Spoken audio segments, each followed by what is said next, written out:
بسم اللہ الرحمن الرحیم۔ آج یہاں آپ کی تشریف آوری کا پہلا دن ہے اور ممکن ہے بہت سی چیزیں جو بچے ہیں ان کی سمجھ میں نہ آئے، لیکن کبھی وہ جب سنیں گے تو انشاءاللہ اس کو حقیقی پائیں گے۔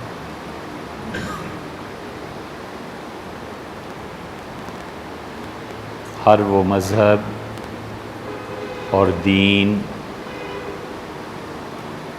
جس میں دو باتیں آ جائیں وہ جلد یا بدیر ختم ہو کر رہتا ہے۔ دنیا کی کوئی طاقت اس مذہب کو باقی نہیں رہنے دیتی، اور پھر اگر وہ مذہب سچا ہو تو یہ دو چیزیں اللہ کے عذاب کو دعوت دیتی ہیں ان لوگوں کے لیے جو ان دو چیزوں کے موجد بنتے ہیں۔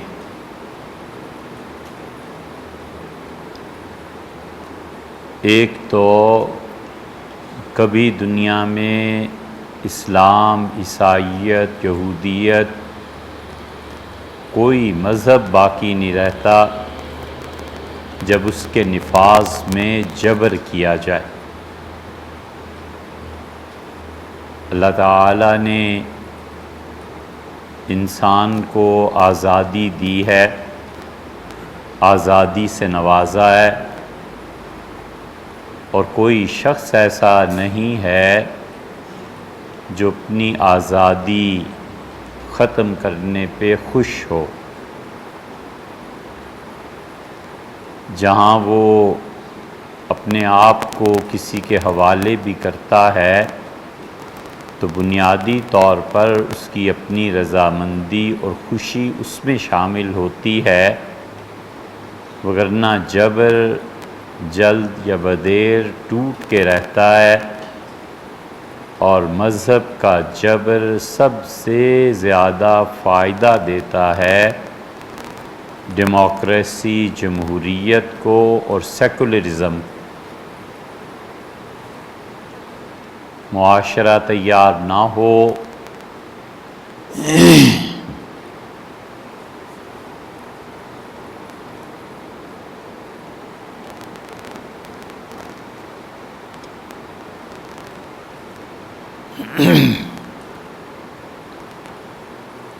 تو دین کو جبر سے نافذ کرنے کی کوشش اس دین کو جڑ سے ہلا دیتی ہے، اور جتنا جبر زیادہ ہوتا ہے اتنی ریٹیلیشن اگلی نسلوں میں بڑھ جاتی ہے،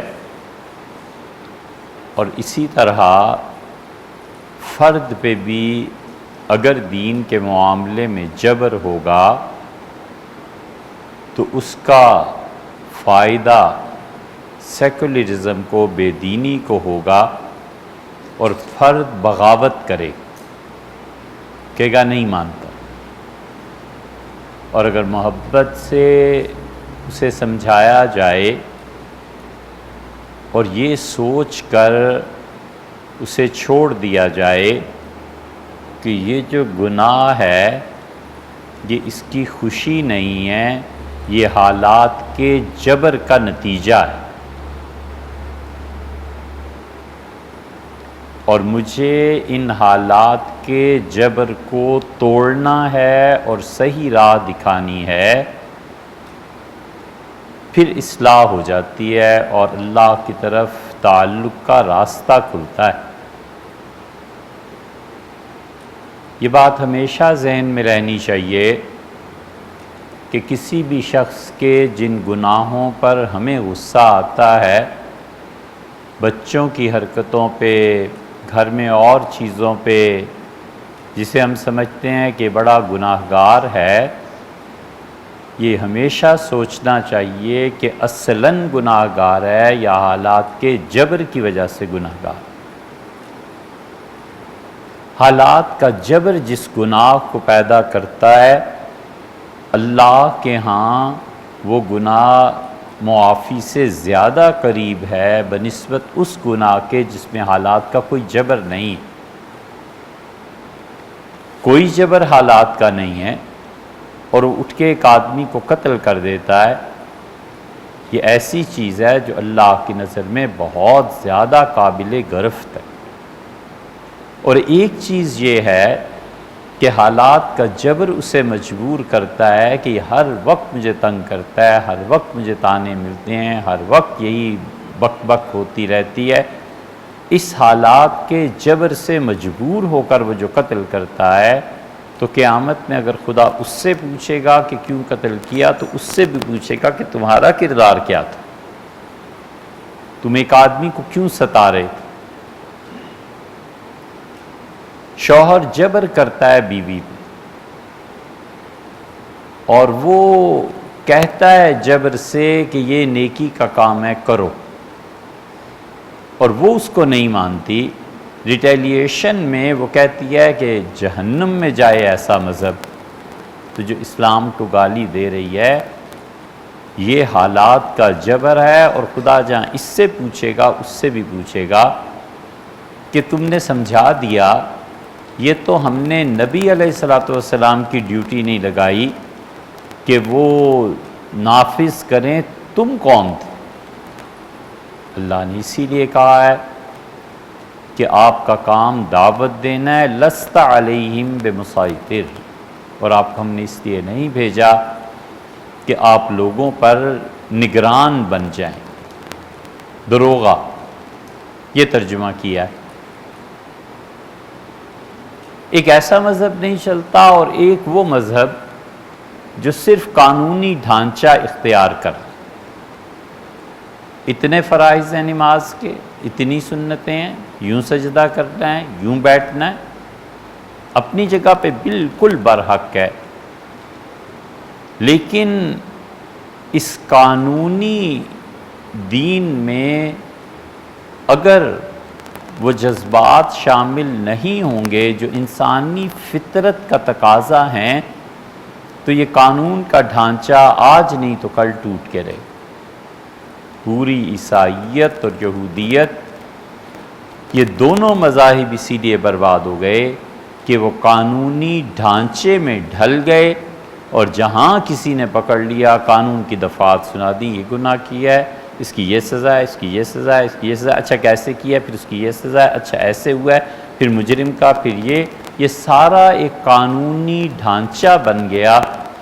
اور اس کی آسان مثال یوں سمجھو کہ آدمی کو یہ پتہ ہو کہ نماز میں کتنے فرض ہیں اور سنتیں کتنی ہیں اور واجب، اور وہ 5 سال 10 سال یہ سارا سبق یاد کر کے نماز پڑھتا رہے، اور اسے کوئی نہ سکھائے کہ اللہ کی بندگی کا یہ مظہر ہے جو آپ نماز پڑھتے ہیں، اللہ سے محبت کے اور اظہار ہے، یہ علامت ہے اللہ کے خوف کی۔ یہ جو خوف اور محبت اللہ کے ساتھ تعلق ہے نا، اگر یہ اس قانونی دین میں نہیں ہے تو یہ ڈھانچہ ٹوٹ جائے گا۔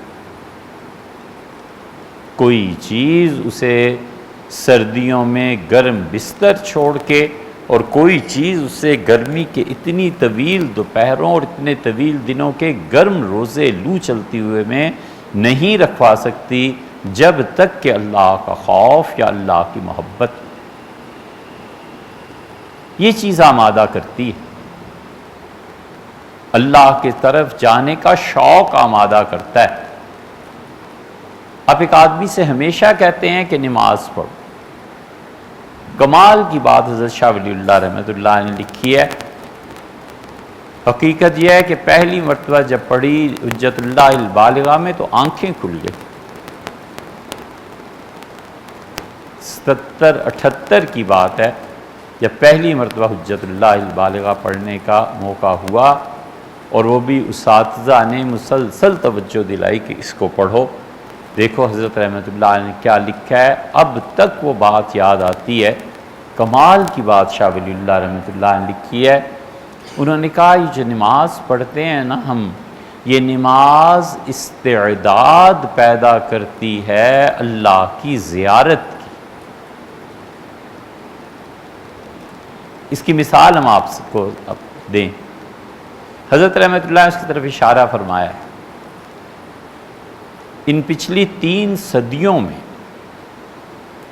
اتنا بڑا آدمی ہے ہی کوئی، شاہ ولی اللہ رحمۃ اللہ ایسا بڑا آدمی ہے ہی کوئی، عالم دین کی جتنی شرائط آپ طے کریں نا سب پہ حضرت پورے اترتے، کمال کی ہستی تھی۔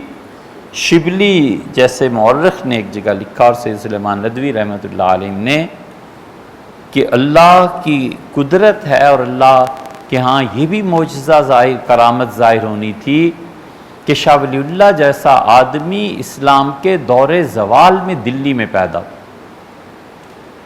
ورلڈ آرڈر مرتب کیا شاہ ولی اللہ رحمۃ اللہ علیہ نے۔ اگر مسلمانوں کی حکومت میں کہیں جان ہوتی اور ورلڈ آرڈر اس وقت کا نافذ ہو جاتا تو یہ ایسے ہی ہوتا جیسے امریکہ نے ورلڈ آرڈر دیا اور وہ اب نافذ ہو رہا ہے آہستہ آہستہ پوری دنیا میں۔ ایسا ورلڈ آرڈر دنیا پر نظر رکھ کے اور اس کو مرتب کرنے والے شاہ ولی اللہ رحمۃ اللہ علیہ اکیلے آدمی ہیں، ان کے معاصرین میں کوئی آدمی ایسا نہیں ہے جس کی اتنی گہری نگاہ۔ اب دیکھیں یہ جتنے بچے ایکسرسائز کرتے ہیں نا یا ویٹ اٹھاتے ہیں، پہلے دن استاد اسے مثلا ایک پاؤ بتاتا ہے کہ اسے اٹھاؤ، مقدر ایسے چلاؤ، اتنی مرتبہ اٹھنا اور بیٹھنا ہے۔ پھر وہ سمجھتا ہے کہ 10 دن بعد اب بچہ اس پہ ٹرینڈ ہو گیا، وہ کہتا ہے اسے ڈبل کر دو، وہ کہتا ہے اسے پھر ڈبل کر دو، ہوتے ہوتے وہ اس کو جو ایک پاؤ نہیں اٹھا سکتا تھا ایک من تک لے جاتا ہے، آہستہ آہستہ اس کی صلاحیت بڑھتی ہے۔ یہ جو صلاحیت بڑھنے کی چیز ہے، کمال کی بات حضرت شاہ ولی اللہ محدث دہلوی رحمۃ اللہ نے لکھی ہے، اور حضرت کے علاوہ یہ کہیں غالباً نہیں ملتی۔ شاہ صاحب نے لکھا ہے کہ یہ نماز اصل میں انسان میں استعداد بڑھاتی ہے، استعداد کو پیدا کرتی ہے، آہستہ آہستہ زندگی پر بڑھاتی ہے، تاکہ موت کے وقت یا موت کے بعد جو اللہ تعالیٰ کی تجلیات پڑھنی ہے نا اس کو برداشت کر سکے۔ وہ خدا کی تجلیات، یہاں یہی وہ اختلاف ہے جو اہل تشیع میں اور اہل سنہ میں ہے۔ اہل تشیع کہتے ہیں کہ اللہ کی زیارت کبھی بھی نہیں ہو سکتی، ہوگی ہی نہیں، نہ اس دنیا میں نہ اس دنیا میں۔ اہل سنہ کہتے ہیں اس دنیا میں تو اللہ کی زیارت نہیں ہوتی مگر اس دنیا میں زیارت ہوگی، اور پھر وہ نصوص اور ساری عقیدے کی بحث ہے، مگر وہ کہتے ہیں کہ اس دن جو اللہ کی زیارت ہوگی، قرآن کریم کی کتنی صاف بات ہے، اللہ نے فرمایا انہم عن ربہم یومئذ لمحجوبون، اور قیامت کے دن میں ہم انہیں کافروں کو اپنی زیارت سے پردے میں رکھیں گے۔ اگر خدا کی زیارت ہونی ہی نہیں ہے تو کافروں سے پردے میں رہنے میں عذاب کیسا ہے؟ وہ کہیں گے تمہیں کون سا ہو گئی؟ اللہ کہتا ہے نہیں، قیامت کے دن کلا انہم عن ربہم یومئذ لمحجوبون، قیامت کے دن وہ اللہ کی رویت اور اللہ کی زیارت نہیں کر سکیں گے۔ یہ جو خدا نے سزا دی ہے نا انہیں، یہ سزا اسی وقت بنتی ہے جب ان کے مخالفین کو رویت ہوگی۔ تو اس لیے شاہ ولی اللہ رحمۃ اللہ حجت اللہ میں کمال کی بات لکھی۔ یہ چند ایک آدمی ایسے ہیں جنہیں سبکن بچوں کو پڑھانا چاہیے۔ شاطبی ہیں، شاہ ولی اللہ ہیں، ابن عربی ہیں، فصوص الحکم ہے۔ مثنوی جیسی چیز دنیا کی کسی زبان میں نہیں، ہم بلا خوف تردید عرض کرتے ہیں، مثنوی جیسی چیز دنیا کی کسی زبان میں نہیں ہے۔ یہ چیزیں اور شاہ ولی اللہ رحمۃ اللہ علیہ کی حجت اللہ البالغہ خیر کثیر، یہ بنیادی طور پہ بتاتی ہیں کہ دین ہے کیا۔ تو 2 طرح کے مذہب ہمیشہ برباد ہوتے ہیں، اسلام بھی برباد ہوگا، یا ہوا ہے عیسائیت اور یہودیت تو اسی وجہ سے۔ ایک وہ مذہب جو جبر کے ذریعے لایا جائے، فرد پہ جبر کریں تو اس کا نتیجہ بغاوت ہے، اور سوسائٹی پہ جبر کریں تو وہ دین کو جڑ سے اکھاڑ کر پھینک دیں گے، وہ کہیں گے نہیں مانتے، جو مرضی کریں۔ عیسائیت کی زوال اور تباہی بھی یہیں سے شروع ہوئی تھی۔ اور دوسرا مذہب جب قانونی اعتبار سے لوگ اسے گننا شروع کرتے ہیں نا، یہ قانونی اعتبار سے نہیں چلتا کہ یہ کرو یہ سزا ہے، یہ کرو یہ سزا ہے، یہ کرو گے اتنا ثواب ہے۔ امام غزالی رحمۃ اللہ علیہ نے بڑی اچھی بات احیاء العلوم میں تحریر فرمائی۔ انہوں نے کہا تم ساری چیزیں بتاتے ہو کہ نماز میں اتنی سنتیں، اتنے فرائض، اتنے واجبات، یہ کبھی یہ بھی سوچا ہے کہ خشوع و خضوع جو اصل دین ہے، وہ جو نماز کی اصل جڑ ہے، جو نماز اصل ہے خشوع و خضوع، اس کا کتنا حصہ ہے؟ ندیم صاحب، اچھا آپ ادھر آئیے، ادھر آئیے، آگے آ جائیں۔ زاہد صاحب آپ کی تشریف معاف کیجیے گا، دور ہونے کی وجہ سے نظر نہیں پڑا۔ آپ ادھر نہیں ادھر۔ تو یہ دو چیزیں، جبر بھی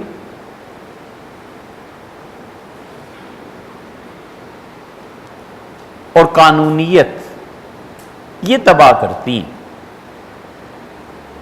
اس لیے جن لوگوں کا بھی خیال یہ ہے نا کہ معاشرے میں ہمیں حکومت اقتدار، یہ جبرن اسلام، وہ ایک مہینہ نہیں چلنے کا، لوگ خدا کے دین سے بالکل باغی ہو جائے۔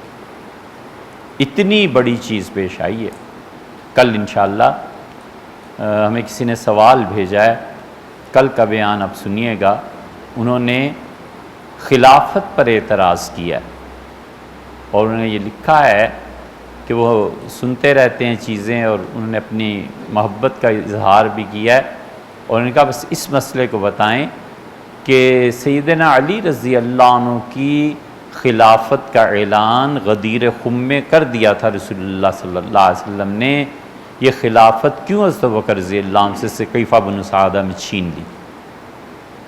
انہوں نے کہا اس مسئلے پہ بات کیجیے، کل کریں گے انشاءاللہ۔ اتنی بڑی چیز پیش آئی ہے کہ یمن میں خالد ابن ولید رضی اللہ عنہ گئے، اور خالد ابن ولید رضی اللہ عنہ کا جو مزاج تھا، اسلام کی وجہ سے یا اسلام کی جو باتیں وہ کر رہے تھے، لوگوں نے نہیں مانا، لڑائی ہو گئی۔ حضور صلی اللہ علیہ وسلم نے سیدنا علی رضی اللہ عنہ کو بھیجا اور کہا کہ علی، لوگوں کو جا کے سمجھانا، اور ایک تو یہ انہیں کہنا کہ خالد کی وجہ سے جو نقصان ہو گیا ہے ہم اسے پورا کرنے کو تیار ہیں، اور دوسرے بڑی حکمت کے ساتھ دعوت دینا، خالد نے جو ان لوگوں کے ساتھ لڑائی کی ہے، اگر فرض کر لو آئندہ لڑائی کا موقع آ جائے تو خالد کو کہنا کہ تم امیر ہو، خالد امیر نہیں رہیں گے رضی اللہ عنہ۔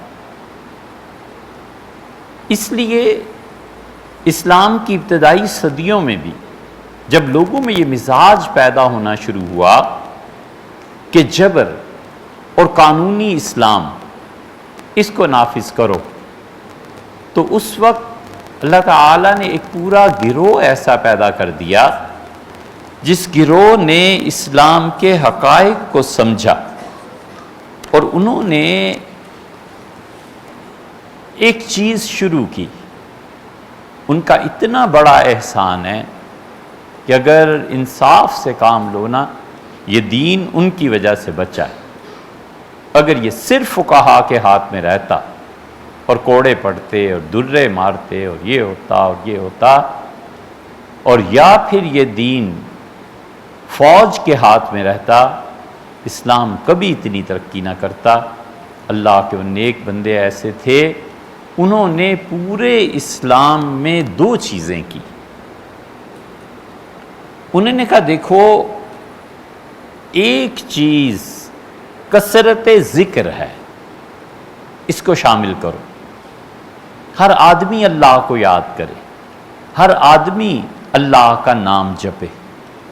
انہوں نے کہا جس سے تمہیں محبت ہے اس کے ساتھ جڑ جاؤ، اس کے ساتھ لگ جاؤ۔ کثرت ذکر نے اس کمی کو پورا کیا جو جبر کی وجہ سے آ سکتی تھی یا قانونی ڈھانچے کی وجہ سے آ سکتی تھی۔ انہوں نے اس میں آنکھوں کے آنسو اور دل کی تپش کو شامل کر دیا۔ انہوں نے کہا اس اللہ کے لیے رونا ہے، اس اللہ کے سامنے بیٹھنا ہے، اس سے دعا مانگنی ہے، ذکر کثرت سے کرنا ہے، اللہ کو بار بار یاد کرو تاکہ اللہ تعالیٰ کی محبت اس قانونی سانچے میں تراوٹ کو پیدا کرے۔ کتنی اچھی بات حضرت مرزا مظہر جان جانا رحمۃ اللہ علیہ نے کی ہے۔ فرمایا الہی سرزمین درد دل کا حال کیا ہوتا، الہی سرزمین درد دل کا حال کیا ہوتا، گر ہماری آنکھ چشم تر سے مینا برساتی۔ اگر آنسوؤں کی بارش نہ ہوتی نماز میں اور اللہ کی یاد میں اور اللہ کے ذکر میں، تو دل میں جو تپش پیدا ہو گئی تھی اللہ سے ملنے کی، اللہ بار بار کیوں کہتا ہے؟ بار بار آپ قرآن میں غور کریں، اللہ بار بار کہتا ہے کہ جو ہم سے ملاقات سے انکاری ہے، کرہ اللہ لقاءہ، حدیث میں الفاظ آئے ہیں، جو اللہ سے ملنے سے نفرت کرتا ہے، وَلِقَائِهِ، قرآن بار بار کہتا ہے ہم سے ملنے سے وہ بچتا ہے۔ اللہ کہتا ہے ہم بھی نہیں ملیں گے۔ اللہ دعوت دیتا ہے اپنے ساتھ ملاقات کی، اللہ بلاتا ہے اور کہتا ہے مجھ سے ملو۔ اسی لیے روزہ ہے نا، بخاری شریف میں آتا ہے کہ للصائم فرحتان، اور روزہ رکھنے والے کے لیے دو خوشیاں، عند الافطار، جب روزے کو افطار کرتا ہے ایک خوشی اس وقت ہے، وعند اللقاء، اور جب ہمارے پاس آئے گا تو اس وقت ہم خوش کر دیں گے۔ صوفیہ نے اس حدیث کا مطلب کیا لیا ہے؟ صوفیہ کہتے ہیں کہ ایک تو افطار کے وقت ہے اور ایک ملاقات کے وقت ہے، ساری زندگی کسی گناہ سے پرہیز کرتے رہے اور موت کا وقت آیا تو اس وقت اجازت ملی کہ جس کو تم گناہ سمجھتے تھے، شراب کو، اس کو اب سب چیزوں کی جنت میں اجازت ہے، اور جب ہم ملیں گے تو وہ جو اصل ہے نا لقاء، اس سے ملنا، اس وقت وہ خوش ہوں گے کہ میرے بندے نے 60 سال روزہ رکھا ہے، آج مجھ سے ملنے آیا۔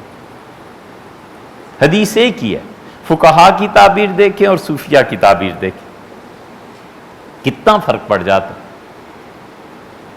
اس لیے کثرت ذکر ایک چیز تو انہوں نے یہ شامل کی، ان کا کسی حال میں بھی بس اللہ کو یاد کرو، اللہ کے ساتھ محبت کا اظہار، خدا کے ساتھ تعلق کا اظہار، اور یہ ٹھیک سنت کے مطابق۔ حضور اقدس صلی اللہ علیہ وسلم تہجد کی نماز میں دعا میں کہتے ہیں لقاؤک حقٌ، اور اللہ آپ سے ملاقات یقینی ہے، یقیناً۔ وہ محبت کا اتنا غلبہ تھا اللہ کی اور رسول صلی اللہ علیہ وسلم کی محبت کا، ایسے ہی نہیں لوگ روتے رہتے تھے۔ اللہ نے قرآن میں کیا کہا؟ اللہ نے کہا یبیتون لربہم سجدا وقیاما، میرے بندے ساری ساری رات میرے سامنے سجدے میں پڑے رہتے ہیں، اور میرے بندے رات بھر میرے سامنے ہاتھ باندھ کے کھڑے رہتے ہیں۔ یہ محبت کے بغیر ممکن ہی نہیں ہے۔ کون کھڑا ہوتا ہے؟ کون ایسے کرتا ہے؟ امام بخاری رحمۃ اللہ علیہ نے سلام پھیرا تو بہت شدید تکلیف، شاگردوں نے کہا کیا ہوا؟ کہنے کہ دیکھو کوئی چیز میرے کرتے میں ہے اور مجھے کاٹ رہی ہے۔ دیکھا گیا تو کوئی چیز ایسی بھیڑ تھی، کوئی چیز تھی۔ تو انہوں نے کہا حضرت شریعت نے اجازت دی تھی نماز توڑ دی ہوتی۔ انہوں نے کہا خیال تو مجھے بھی آیا تھا، مگر ادب اللہ کا مانے رہا، ادب غالب رہا کہ ان کے سامنے کھڑا ہوں کیسے ہٹ جاؤں۔ وہ کہتے ہیں ہم نے 27 جگہ پہ ان کے جسم میں دیکھے ڈنک لگے ہوئے تھے، ایک بھیڑ کاٹ لے تو نماز کیا، آدمی کہاں سے کہاں پہنچ جاتا ہے۔ یہ اللہ کے ساتھ تعلق اور محبت نہیں ہے تو اور کیا؟ انہوں نے خدا کے ذکر کو، ان کا اس وقت یہ پڑھو، اس وقت یہ پڑھو، اس وقت یہ پڑھو، حضور صلی اللہ علیہ وسلم یہ پڑھتے تھے، حضور صلی اللہ علیہ وسلم یہ پڑھتے تھے۔ اللہ نے 2 قوتیں پیدا کی ہیں اس کائنات میں، یہ وہی جانتا ہے کب اس نے پیدا کیا۔ یہ ساری دنیا جو اللہ نے پیدا کی ہے نا، یہ اللہ نے اپنی دلیل پیدا کی ہے. اللہ نے اپنی دلیل پیدا کی ہے، بغیر دلیل کے کون مانتا؟ یہ ساری کائنات اس نے اپنی دلیل پیدا کی ہے. ان فی خلق السماوات والارض واختلاف اللیل والنہار، اور رات اور دن کے اختلاف میں، زمین و آسمان کی تخلیق میں، والفلک التی تجری فی البحر، اور یہ جو سمندر میں جہاز چلتے ہیں جس سے لوگوں کو نفع پہنچتا ہے، والسحاب المسخر، اور بادل بندھے ہوئے آسمان اور زمین کے درمیان سٹل. یہ ساری چیزیں اللہ کہتا ہے یہ میرے ہونے کی نشانی ہے. یہ پوری کائنات نشانی ہے اللہ کی. لوگ پوچھتے ہیں نا کیوں دنیا پیدا کی گئی، کس مقصد؟ اللہ نے اس لیے پیدا کی کہ اس کے پیش نظر دو چیزیں تھیں. باقی جو ہوں گی وہ وہی جانتا ہوگا جو ہم نے بزرگوں سے پڑھا سنا دیکھا. ایک تو یہ تھی کہ اللہ کے ہونے کی کوئی دلیل ہونی چاہیے، بغیر دلیل کے کون مان لے؟ اب جب پہاڑوں کو دیکھتا ہے، زلزلے کو دیکھتا ہے، قدرت کے جبر کو دیکھتا ہے. ہم اہل السنہ اختیار اور جبر کے درمیان ہیں. اس لیے جو جبر پہ قائم ہیں گمراہ ہیں، جو اختیار پہ ہیں وہ بھی گمراہ ہیں. جو کہتے ہیں بندے کو ٹوٹلی اختیار ہے، کچھ نہیں، غلط بات ہے. جو کہتے ہیں بندے پہ جبر کیا خدا نے، کوئی جبر نہیں. ہم کہتے ہیں فطرت کا جبر ہم اس کے قائل ہیں، اور اعمال کے اختیار کے قائل ہیں. زلزلہ آ گیا، یہ فطرت کا جبر ہے، مانو نہ مانو قبول کرنا پڑے گا. سیلاب آ گیا، موت آ گئی، غربت اور امارت آ گئی، پیسے کھو گئے، یہ قدرت کا جبر ہے. اس کو مانے بغیر چارہ نہیں ہے. نہ مانے گا تو کیا کر لے گا؟ لڑ لے گا فطرت سے. اور اختیار وہ اعمال میں ہے. من شاء فلیوم، جو چاہے ایمان، من شاء جو چاہے کفر کر لے.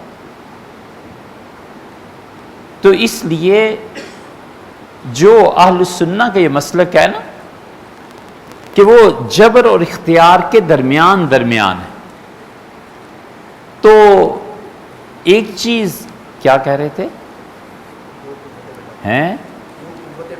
ہاں، اللہ نے دو قوتیں پیدا کی. کب پیدا کی یہ وہی جانتا ہے. یہ کائنات پیدا کی اپنی دلیل میں کہ میری دلیل ہے. آپ سے پوچھتا ہے کوئی گھر، آپ کہتے ہیں فلاں محلہ فلاں سٹریٹ نمبر ایسے گلی میں داخل ہیں، ایسے ایسے گھر ہے، تو آپ کوئی نشانی بتاتے ہیں نا، یہ اللہ کی نشانی ہے. کہا یہ کائنات میری نشانی ہے، اس پہ غور کرو، احوال پہ غور کرو، تغیرات پہ غور کرو. بڑا بڑا سامان ہے سیکھنے کے لیے. آدمی کی نگاہ کھلی ہوئی ہو، صبح وزیر اعظم شام کو جیل، اور صبح وزیر اعظم اور شام کو معزول ہو گئے، اور چند دن پہلے تک بھی کوئی پتہ نہیں، اور پھر صدر مملکت بن گئے. اتنے تغیرات ہیں اللہ کی اس دنیا میں. اللہ کی یہ نشانی ہے. ایک اس لیے پیدا کی، اور ایک چاہا کہ اپنی صفات کا ظہور ہو، اپنی صفات کو ظاہر کریں. رزاق ہیں، مانا آپ کس کو رزق دیں گے؟ فرمایا ہم مخلوق پیدا کرتے ہیں، دیکھو ہم رزق دیں گے. یہ مانتے ہیں زندگی موت آپ کے قبضے میں، لیکن موت اور زندگی دینی کسے ہے؟ مخلوق ہوگی نا، پہاڑ کوئی چیز ٹوٹے گی، انسان مریں گے، جانور کھپیں گے، کچھ نہ کچھ تو ہوگا نا. تو اللہ نے اپنی صفات کے اظہار کے لیے اس کائنات کو پیدا کیا کہ ہماری مخلوق ہماری صفات کو دیکھے. توبہ کیسے ہوتی ہے اس کو دیکھے، ہم معاف کیسے کرتے ہیں اس کو دیکھیں. حتیٰ کہ خبر سے مشاہدے تک لاتا ہے.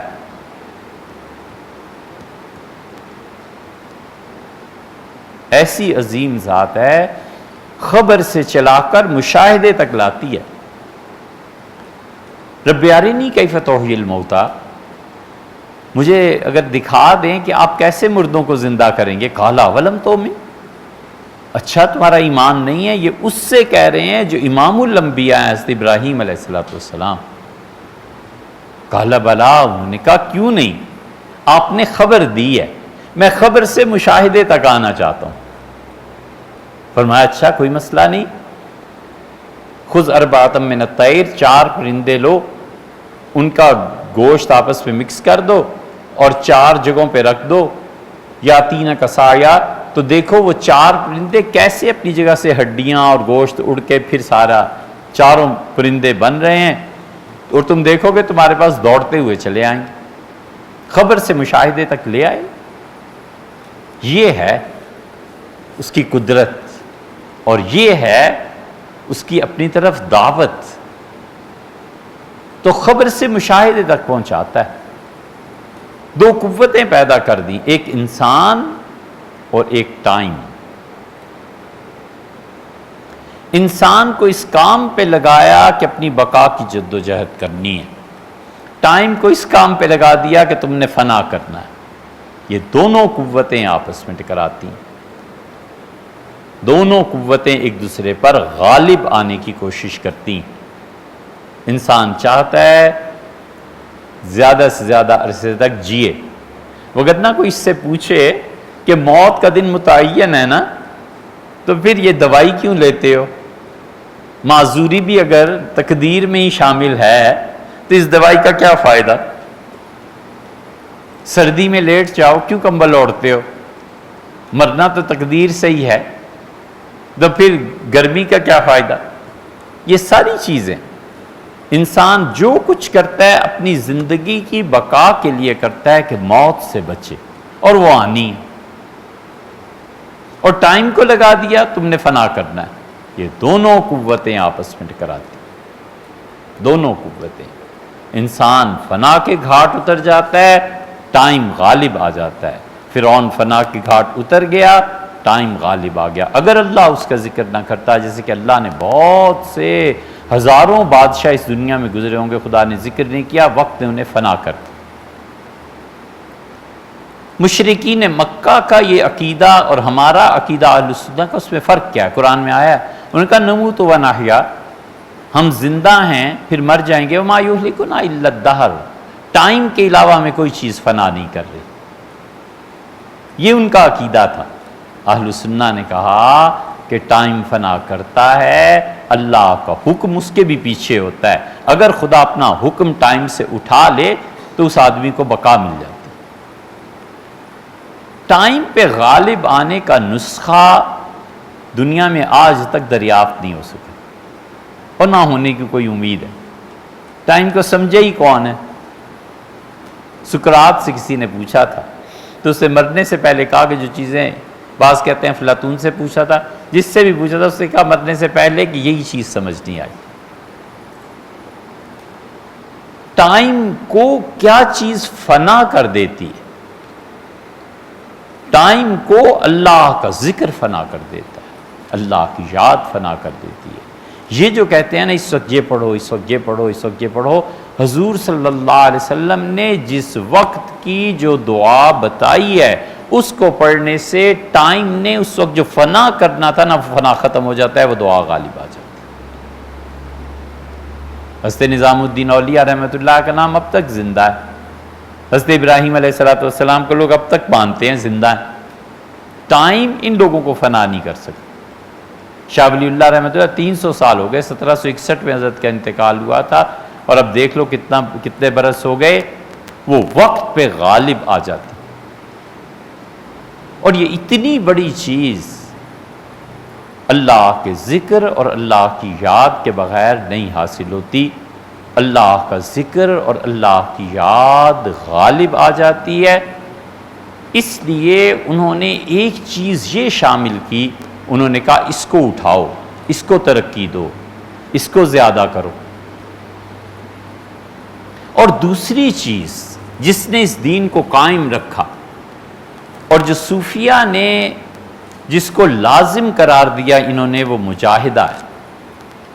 مجاہدے کا مطلب یہ ہے کہ ہر وہ چیز جو نفس کو ناگوار گزرے اس پہ قائم رہنا۔ نفس کو جو ناگوار گزرتا ہے نا، اس پہ قائم رہو۔ دنیا میں کوئی برائی نہ ہوتی، دنیا میں کوئی عیب نہ ہوتا، اس دنیا میں کوئی بھی خرابی نہ ہوتی۔ دنیا کی سب سے بڑی خرابی یہ ہے کہ یہ آدمی کو اوپر جانے نہیں دیتی، نیچے کھینچتی۔ فرد ہے، قوم ہے، کوئی بھی ہے، پستی کے خیالات پیدا کرتی ہے، اوپر نہیں جانے دیتی۔ یہ دنیا کا بڑا عذاب ہے۔ نتیجہ یہ کہ اس فرد کی شخصیت نیچے سے پھیلتی چلی جاتی ہے، بے ڈھبی، اور اوپر جا ہی نہیں سکتا۔ دنیا کی محبت سے نفس اپنے آپ کو باہر نہیں نکالتا، نفس دنیا کی محبت کی دعوت دیتا ہے، اور مجاہدہ اس دنیا کی محبت سے نفس کو پاک کرتا ہے۔ نتیجہ یہ کہ آدمی اوپر اٹھتا ہے۔ ایک آدمی کو مال سے محبت ہے، حرام ہے جو ساری زندگی وہ سوچ سکے کہ اللہ کا قرب کیا ہے، ٹائم کیا ہے، خدا کی یاد کیا ہے۔ اس کی ساری محنت اور کاوش اسی پہ لگ جائے گی کہ کسی طرح پیسہ ہونا چاہیے، پیسہ کماؤ، پیسہ لاؤ۔ ایک آدمی کو زمین سے محبت ہے، بہت سے آپ کو ملیں گے، وہ مسجدیں بھی بنائے گا اور بہت کچھ کرے گا، زمینوں کے بھاؤ تاؤ، ساری زندگی اس میں گزر گئی، کبھی یہ خیال نہیں آیا کہ اللہ کی یاد سے نتائج کیسے پیدا ہوتے ہیں، وجود کیا چیز ہے، شعور کیا چیز ہے، وہ ان لفظوں سے ہی نہ آشنا ہے۔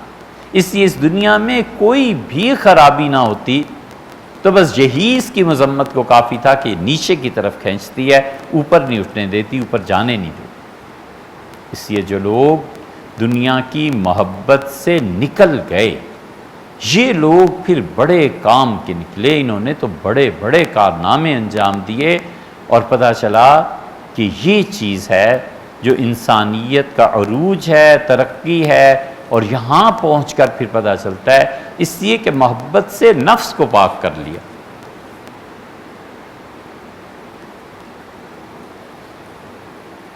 یہ دارالعلوم دیوبند کا جو قیام ہوا ہے نا، یہ اصل میں حاجی عابد صاحب رحمۃ اللہ علیہ کی فکر تھی۔ حاجی عابد صاحب رحمۃ اللہ علیہ کے متعلق لکھا ہے، حاجی امداد اللہ صاحب مہاجر مکی رحمۃ اللہ علیہ کے خلفاء میں سے تھے، لکھا ہے کہ 28 سال تک تکبیر اولیٰ قضا نہیں ہوئی، سفر نہیں کرتے تھے، کہیں جاتے نہیں تھے، فرماتے تھے نماز کا کیا ہو۔ ایک دن بیٹھے ہوئے تھے تو فرمایا جب سے وہ دلی کا بڑا مدرسہ ختم ہوا ہے نا، حضرت شاہ ولی اللہ رحمۃ اللہ علیہ والا، اب مسئلہ بتانے کو کوئی نہیں رہا۔ اپنے خلیفہ محمد انور صاحب سے کہا، تو لوگ میرا رومال جانتے ہیں، اس پہ گرہ لگائی اور فرمایا یہ لے جاؤ، ہندو، سکھ، مسلمان، جو بھی چندہ دے، اسے کہنا ہم مدرسہ بنانا چاہتے ہیں۔ شام کو 411 یا 400 سے زیادہ روپے لے کے آئے حاجی انور صاحب رحمۃ اللہ، حضرت بڑے خوش ہوئے، فرمایا بس سب مدرسہ بنائیں گے۔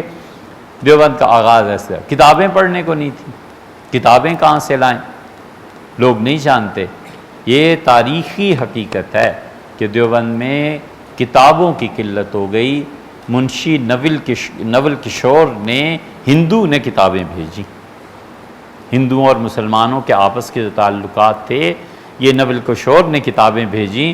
اس نے کہا حضرت مولانا قاسم صاحب رحمۃ اللہ کتابیں چاہیے، فوراً بھیجو، حضرت کو کہو بچوں کو پڑھائیں۔ یہ تو درمیان میں تاریخ کی بات آ گئی۔ حاجی انور صاحب جو تھے، کوئی نہیں جانتا انہیں، وہ اپنے آپ کو گمنامی میں ختم کر گئے۔ ان پہ آخری عمر میں بڑا غلبہ ہو گیا، ہر کسی کو کھانا کھلاتے تھے، جو پیسے آتے تھے دیگ کے لیے بھیج دیتے، دیگ پکاؤ، اچھا بھی دن کو میرے ساتھ کھانا، اچھا بھی، دسترخوان لگا کے خوش ہوتے رہتے تھے۔ حضرت تھانوی نور اللہ مرکزو فرماتے تھے، میری طالب علمی کا زمانہ تھا، میں حضرت کے پاس گیا، حاجی صاحب سے ملا تو، یا شاید حضرت رحمۃ اللہ فارغ ہوئے تھے، بہرحال جوانی کا زمانہ، تو میں نے ان سے پوچھا کہ آپ کو کھانا کھلانے کا اتنا شوق کیوں ہے؟ جتنی یہ عبادت آپ پہ غالب ہے، کوئی چیز غالب نہیں۔ فرمان لگے مولوی صاحب، بات یہ تھی کہ میں حج کرنے گیا تھا، تو طواف کے دوران ایک جگہ میں نے جو دیکھا تو میں نے دیکھا انبیاء علیہ السلام کئی ایک کھڑے آپس میں باتیں کر رہے ہیں، تو میں بھی کھڑا ہو گیا سننے کے لیے۔ تو ایک نبی علیہ الصلوۃ والسلام کی روح نے مجھے اس طرح دیکھا سر سے پاؤں تک، پھر وہ منظر غائب ہو گیا، اور ان کا مول صاحب اس کے بعد یہی حال ہے، جی چاہتا ہے کھانا ہی لوگوں کو کھلاتا۔ جو دیکھنا تھا نا، یہ حضرت نے نہیں لکھا، لیکن ہم آپ سے عرض کرتے ہیں خدا کرے یہ صحیح ہو، وہ اللہ کے رب ہونے کی تجلی اس ذریعے سے پڑ گئی تھی۔ یہ ربوبیت کی جو تجلی ہے نا، اسی لیے قرآن بار بار رب کہتا ہے۔ دعائیں جتنی ہیں نا، آپ دیکھیں ربنا آتنا ربنا لا تزغ قلوبنا، کتنی دعائیں ربنا سے جو شروع ہوتی ہیں نا، خدا کی یہ تجلی جن لوگوں پر پڑتی ہے ربوبیت کی، وہ پھر اللہ کے اور اس کے بندوں کے درمیان کفالت کے منصب پر فائز ہو جاتے۔ حضور صلی اللہ علیہ وسلم نے جو دعا کی، آپ نے غور نہیں کیا؟ اللہم انی اسألک غنایا، اللہ میں چاہتا ہوں مجھے بھی پیسے ایسے دے دیں، بے نیاز کر دیں سب چیزوں سے، مجھے مالدار کر دیں، غنا ہے مولایا، اور اللہ جو میرے دوست ہیں ان کو بھی دے دے، وہ بھی بے نیاز ہو جائیں باقی چیزوں سے، میرے دوستوں کو بھی پیسے دے۔ کیوں؟ حکمت یہ ہے کہ میرے دوستوں کو اللہ پیسے دے تاکہ وہ بھی ربوبیت کی مقام سے چل کے کفالت تک پہنچیں، اور سینکڑوں اور ہزاروں کی کفالت وہ کریں، انہیں دے تاکہ وہ تیرے راستے میں خرچ کرتے رہیں۔ سوچا کبھی کیسی زبردست بات رسول اللہ صلی اللہ علیہ وسلم نے مانگی ہے کہ اللہ مجھے ہی نہیں میرے دوستوں کو بھی دولت دے، یعنی وہ جو کفالت کا درجہ ہے نا ربوبیت کے، اللہ نے اسے کر دی۔ تو اس یہ ٹائم یہ فنا کی طرف لاتا ہے، اور وہ ادھر سے انسان، لیکن جن لوگوں نے اللہ کے ذکر کے ساتھ اور یہ جو دعائیں ہیں نا اس سے تعلق جوڑ لیا، ان پہ وہ فنا کا اثر ختم ہو جاتا، وہ فنا نہیں آتا۔ جتنا ڈوب جاتا ہے اس میں اتنے ہی بقا کی شان پیدا ہو جاتی ہے، پھر اللہ اسے باقی رکھتا ہے۔ اللہ کیا کہتا ہے؟ وَجَعَلَهَا كَلِمَةً بَاقِيَةً فِي عَقِبِهِ، اور ابراہیم علیہ السلام اپنی نسلوں میں وہ جملہ چھوڑ کر گئے جو ہمیشہ باقی رہنے والا ہے، لا الہ الا اللہ۔ اذ قال له ربہ، اس کے پروردگار نے کہا کہ آپ مجھے تسلیم کر لے، قال اسلمت لرب العالمین، اس نے کہا کہ اے پروردگار جو تمام جہانوں کا پالنے والا ہے، میں نے اپنے آپ کو جھکا دیا تیرے سامنے۔ اس لیے دو چیزیں، ایک جبر تباہ کر دیتا ہے اور ایک قانونی ڈھانچہ، اور اللہ کے اچھے بندوں نے دو چیزوں سے علاج کر دیا، ایک کا کثرت ذکر اور ایک کا مجاہدہ کرو۔ نفس کو ناگواری ہوتی ہے، اصل چیز خوف ہے، اصل قوت انکار ہے، اور اصل قوت اپنے آپ کو کسی کے حوالے کر دینا۔ بڑا بننا اصل نہیں ہے، اور اس بات بھی اصل نہیں ہے۔ لوگ سمجھتے ہیں کہ ہاں اصل ہے، نہ اصل ہے۔ جو انکار کرتا ہے اس کی بات میں بڑا وزن طاقت ہوتی ہے، حتیٰ کہ انکار کے لیے شخصیت بھی دیکھنی پڑتی ہے کہ کون انکار کر رہا ہے۔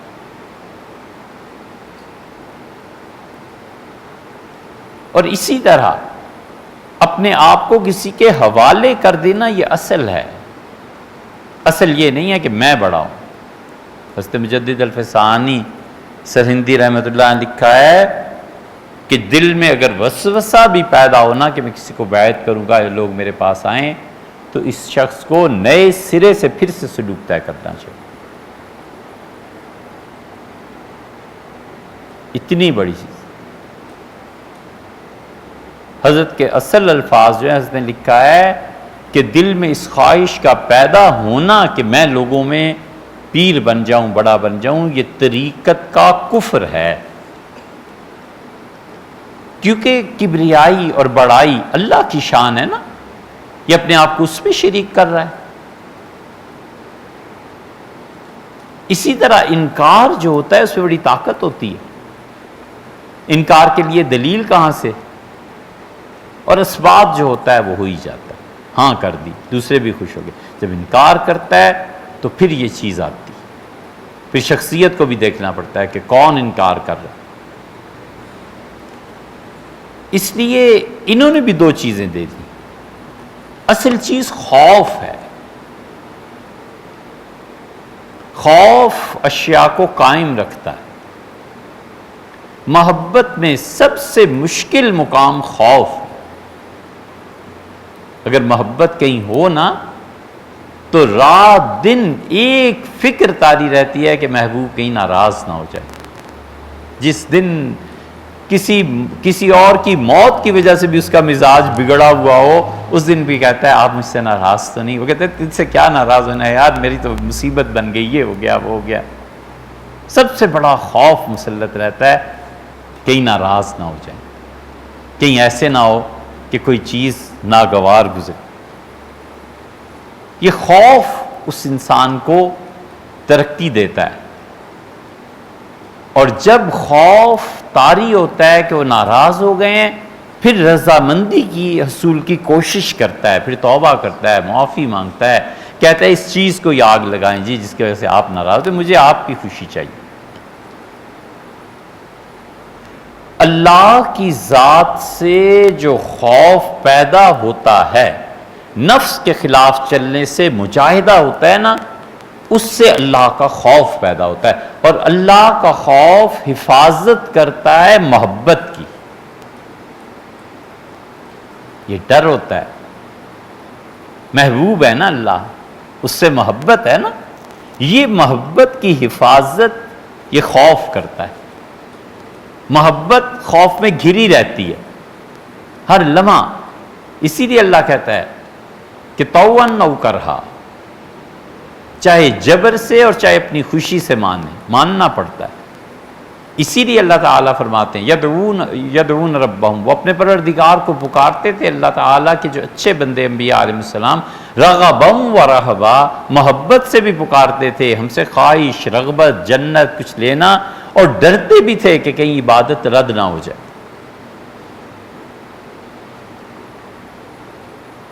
حضرت سناتے تھے، حضرت ابو الحسن علی ندوی رحمۃ اللہ علیہ، حضرت فرماتے تھے کہ میں جب حضرت لاہوری رحمۃ اللہ علیہ کے پاس آیا تو تفسیر پڑھنے، تو حضرت نے تفسیر پڑھائی، اور پھر حضرت نے ان سے بادشاہی مسجد کا ایک حجرہ تھا متعین کر دیا، فرمایا 40 دن تک یہاں رہ کے یہ چیزیں پڑھنی ہیں، اور کوئی کتاب نہیں، کچھ نہیں۔ بڑا مجاہدہ، فرماتے تھے ہم جو ہر وقت کتابیں دیکھنے کے عادی تھے، اب کوئی کتاب نہیں پڑھنی، کچھ نہیں کرنا، اللہ کو یاد کرنا ہے۔ تو میں نے ایک دن درخواست کی، حضرت سے بیعت کی، تو فرمایا میرے شیخ زندہ ہیں، دین پور شریف چلے جاؤ۔ فرمایا دین پور چلا گیا، فرمایا پوری بستی میں سوائے اللہ کے ذکر کے اور کوئی چیز ہی نہیں تھی، ہر جگہ اللہ کا ذکر۔ فرمایا میں جہاں جاتے، ہم چھوٹا سا گاؤں، جس گلی جس محلے میں ہم گئے، آمنے سامنے آنے والا ایک بھی کہتا الا اللہ، وہ بھی کہتا تھا الا اللہ، ہر جگہ الا اللہ کی سزائیں گونجتی۔ فرمایا لاہور آیا تو بیعت حضرت رحمۃ اللہ سے ہوا تھا، خلافت حضرت لاہوری رحمۃ اللہ علیہ نے دی سلسلہ قادریہ کی، اور فرمایا کہ یہ ذکر کرو۔ حضرت فرماتے رحمۃ اللہ علیہ کہ ایک دن ایک درویش جو وہاں ہم نے دیکھا تھا، اور وہاں معمول یہ تھا کہ دین پور شریف میں بھات، موٹے چاول، سحری کے وقت روزہ رکھنے کے ٹائم پہ اگر کسی نے روزہ رکھنا ہے تو ٹھیک ہے، نہیں رکھنا تو ٹھیک ہے، ایک بڑا پیالہ بھر کے دے دیتے تھے، بس 24 گھنٹے یہی کھاؤ، بس اور کچھ نہیں۔ مطلب بڑا پیالہ ہوتا تھا میرے لیے، حضرت رحمۃ اللہ علیہ تمام کچھ ہوتا تھا، بہرحال ہوگا جو۔ تو فرمایا وہاں میں نے درویشوں کو دیکھا کہ ایک پیالہ چاولوں کا رات اور دن سارا اور اللہ اللہ کرتے رہتے تھے. وہ درویش لاہور نظر آیا تو حضرت لاہوری رحمۃ اللہ علیہ سے اس نے پوچھا، چند دن رہا لاہور میں اور پھر کہنے لگا حضرت جاتا ہوں، اور رونے کا اس پہ حال طاری ہو گیا. تو حضرت نے تسلی دی، فرمایا روتے کیوں ہو اتنا؟ ٹھیک ہے سلسلہ ہے، ذکر ہے، سب کچھ. اس نے کہا حضرت روتا اس لیے ہوں کہ ایک بھات کا پیالہ اللہ نے حساب لیا وہ نہیں دے سکوں گا، لاہور شہر میں آ کے اتنا کھانا ملتا ہے، اللہ کو کیا جواب دوں؟ کہ حضرت میں چلتا ہوں. یدعوننا رغبا ورہبا، اللہ کی ذات سے جو محبت پیدا ہوتی ہے، خوف اس کی حفاظت کرتا ہے، اور خوف پیدا ہوتا ہے نفس کے مجاہدے سے. اور نفس کا مجاہدہ کیا ہے؟ نفس کو ان چیزوں کا عادی بنانا جو اس کو ناگوار گزرے. اور اس کا نتیجہ یہ نکلتا ہے کہ آدمی جو کچھ خیال کرتا ہے اللہ کی ذات اس سے وراء الورا. یہ کمال کی اصطلاح، ہم شاید ہر سال ہی اس کا ذکر کرتے ہیں. کمال کی اصطلاح. علاء الدولہ سمنانی رحمۃ اللہ علیہ بڑے صوفی تھے. وہ اتنے بڑے صوفی تھے کہ ان پہ وحدت الشہود کھلا کہ یہ کیا چیز. تو وحدت الشہود میں انہوں نے جو ان کو چیزیں نظر آئیں، انہیں بڑا اس پہ تعجب ہوا اور حیرت ہوئی کہ اللہ تعالیٰ نے یہ مقامات مجھ پہ کھولے ہیں، یہ کہیں ایسے تو نہیں ہیں کہ شیطان کی طرف سے. آدمی کبھی کبھی اپنے تصور کی پرستش کرتا ہے، اللہ کی نہیں کرتا. اس کے تصور میں جو اللہ بیٹھا ہوا ہے نا اس کی پرستش کرتا ہے، حقیقی اللہ کی نہیں کرتا. بایزید بستامی رحمۃ اللہ کے پاس بڑے شیخ وقت آئے اور کہا حضرت توبہ کے لیے آیا ہوں اور کچھ تلقین کریں. فرمایا کیا ہوا ہے؟ انہوں نے کہا حضرت مجھ سے کہا گیا کہ 30 سال سے اپنی روح کی پرستش کر رہے ہو، میری نہیں. یہ تمہیں غلط فہمی نہ رہے کہ تم مجھے پوج رہے. حقیقت میں جو اللہ کی پرستش کرتا ہے نا، وہ جب کھڑا ہوتا ہے خدا کے سامنے تو اس کا حضور غالب ہوتا ہے. اس کی حضوری گناہ میں اور بندے میں فاصلہ پیدا کرتی. اگر یہ چیز نہیں ہے تو کس کو پوج رہا ہے؟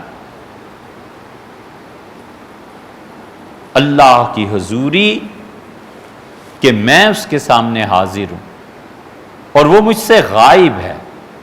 اس جیسا مخفی بھی کوئی نہیں ہے اور اس جیسا ظاہر بھی کوئی نہیں. خفا کے جتنے پردے ہیں وہ ان سب پردوں سے ماورا ہے، اور اظہار کی جتنی بھی صورتیں ہیں وہ اتنا ظاہر ہے کہ میری آنکھیں اسے دیکھ نہیں سکتی. آنکھوں کے سامنے ہے مگر میں اسے دیکھ نہیں پاتا.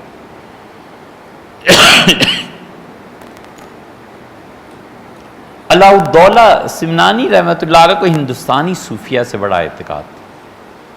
اس وقت شیخ شرف الدین یحییٰ منیری رحمۃ اللہ علیہ بہار شریف میں ان کی خانقاہ تھی. بڑی لمبی عمر، 120 سال سے بھی زیادہ عمر ہوئی ان کی.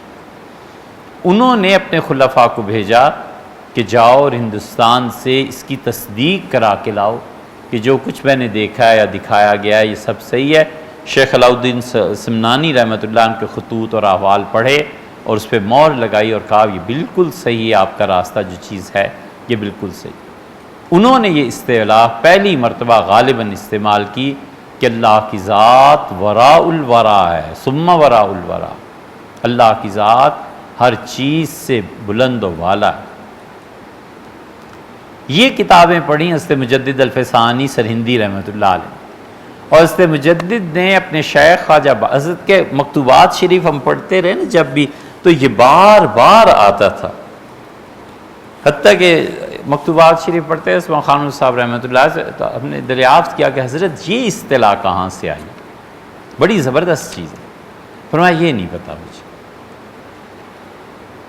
تو بعد میں پتہ چلا مزید مطالعے سے کہ انہوں نے اپنے شیخ خواجہ باقی باللہ رحمۃ اللہ علیہ کو لکھا کہ حضرت مجھے علاء الدولہ سمنانی رحمۃ اللہ علیہ کی کتابیں بڑی اچھی لگتی ہیں، میں وہ پڑھتا ہوں۔ ان پہ وحدت الشہود کھلا تھا، حضرت مجدد رحمۃ اللہ علیہ کے نصیب میں تھا کہ وحدت الشہود ان پہ کھلے، تو وہ گویا ان کے افکار مل گئے۔ حضرت مجدد رحمۃ اللہ نے اصطلاح وہاں سے لی ہے، اور جو اصل چیز لکھی ہے وہ کہتے ہیں جو کچھ صوفی دیکھتا ہے خواب میں، اور جو کچھ سالک اپنے ذکر اذکار میں سوچتا ہے، اور فلسفی جس انتہا پہ پہنچتا ہے، اللہ کی ذات وراء الورا ثم وراء الورا ہے، اس سے بلند و بالا اور بلند و بالا۔ اس لیے انسان مسلسل حرکت کرتا ہے اللہ کی طرف، اور ہر لمحہ منزل سے بڑھ کر آگے قدم رکھتا ہے، اور اپنی ہستی کی پستی سے باہر نکلتا ہے۔ مثنوی میں مولانا نے کہا ہے نا کہ اپنے وجود کی پستی سے باہر نکلو، اور فقرہ کیا لکھا ہے انہوں نے کہا کہ بالغ اس وقت ہوتا ہے جب جسم سے گندگی کا خروج ہوتا ہے، اور انسان اس وقت بنتا ہے جب خود گندگی سے نکلتا ہے۔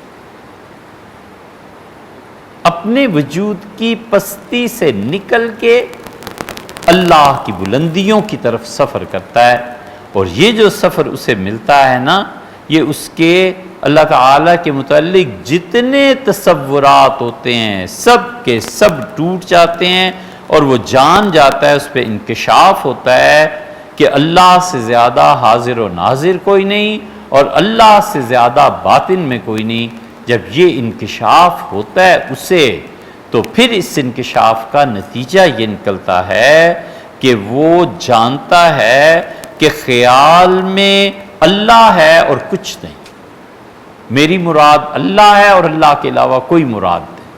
اور پھر اسے پتہ چلتا ہے کہ یقینی قرب اپنے سے بھی زیادہ قربت اللہ کی ہے، میں کچھ نہیں۔ یہ ہستی کو فنا ملتی ہے، اور جب ہستی کو فنا ملتی ہے اور مسلسل یہ چیزیں چلتی رہتی ہیں، تو پھر آدمی خود کی محبت سے بھی دستبردار ہو جاتا ہے، اور قرب میں اللہ کے قرب میں جب اپنی محبت سے بھی نکل جاتا ہے نا، تو غیر کی محبت کہاں آئے گی؟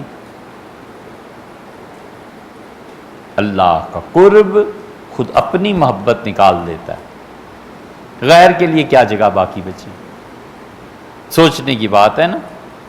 نتیجہ یہ کہ جتنے بھی علوم اور معارف ہوتے ہیں وہ ادھر سے آتے ہیں، اپنے حوالے سے نہ دیکھتا ہے نہ کہتا ہے نہ بولتا ہے۔ یہ صدیقیت کا مقام ہے، یہ صدیقیت کے مقام پر پہنچ کے یہ حقائق ظاہر ہوتے ہیں۔ ہمارے جد امجد جو تھے رائے پور کے سلسلے کے، شاہ عبد الرحیم صاحب رائے پوری رحمۃ اللہ علیہ، اور شاہ عبد القادر صاحب رائے پوری رحمۃ اللہ علیہ کہتے تھے میں نے اپنے شیخ کے ساتھ پوری زندگی گزاری، اتنے سالوں میں ایک جملہ ان کی زبان سے نہیں سنا جس سے اپنی تعریف کی کوئی بو آتی، کچھ نہیں، ہمیشہ نفی سنی، ہمیشہ یہی سنا کہ کچھ نہیں، ہمیشہ یہی کہ میں کچھ نہیں۔ تو اللہ کے قرب میں پہنچ کے خود اپنی ذات کی محبت نکل جاتی ہے، تو غیر کی کہاں سے کوئی آئے گی؟ اس لیے وصال نام ہے اللہ کی حضوری میں اپنے ہونے کو فنا کر دینا۔ وصال اس کو کہتے ہیں کہ آدمی اپنی ذات کے بغیر اللہ کی حضوری آ جائے۔ خیال آتا ہے نا، خیال کس کو کہتے ہیں؟ خیال کہتے ہیں کسی چیز کا پہلا دھندلا سا عکس جو ذہن کے آئینے میں آتا ہے، خیال اسی کو کہتے ہیں نا۔ خیال میں بھی اپنی ذات نہیں آتی، تو نتیجہ یہ نکلتا ہے کہ صوفیہ نے یہ جو چیزیں دو داخل کی تھی نا، ایک کثرت ذکر اور ایک مجاہدہ، اس نے اس دین کو باقی رکھا۔ اگر کثرت ذکر نہ ہوتی، اللہ کی یاد نہ ہوتی، خوف نہ ہوتا، ربوٹ ہو جاتا آدمی، کیا کرتا؟ مصیبت کے وقت روتا کہاں سے، مانگتا کہاں سے؟ جو نعمت ملی خوشی کا اظہار کرنے کے لیے آنسو نکلتے ہیں تو سجدہ کا کس کو کرتا؟ تو خدا کو نہ مانتے تو کدھر جائے پھر؟ کس کو کہے کہ آپ نے مہربانی کی، آپ نے کرم کی؟ یہ سب چیزیں دین میں جو کثرت ذکر اور مجاہدہ آیا ہے، اس نے دین کو برقرار رکھا ہے۔ بہت وقت ہو گیا، کل انشاءاللہ بات کریں گے، لیکن کل وہ بات کریں گے غدیر خم پہ انشاءاللہ۔